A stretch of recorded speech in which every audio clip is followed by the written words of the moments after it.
Hi friends, ఈరోజు మనం అనపకాయలు ఉడకబెట్టుకుంటున్నాం అనమాట. ఈ అనపకాయలు అనేది ఈవినింగ్ స్నాక్స్ లాగా పిల్లలకు ఉడకబెట్టి పెట్టండి. బలానికి బలం వస్తుంది, స్నాక్స్ కవర్ అవుతాయి. అదేవిధంగా విలేజెస్లో స్నాక్స్ అంటే చాలా మటుకు ఇలానే కందికాయలు, అనపకాయలు, చెనక్కాయలు ఇట్లా ఉడకబెట్టుకొని తింటారనమాట.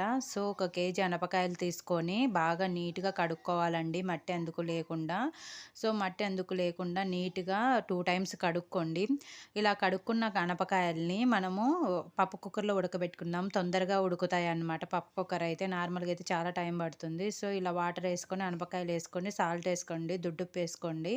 ఒక టేబుల్ స్పూన్ ఆయిల్ ఏసుకొని 4 విజిల్లు ఉడికించుకోండి. చూడండి ఎంత బాగా ఉడికాయో మనకు చూడంగానే అర్థమైపోతదనమాట.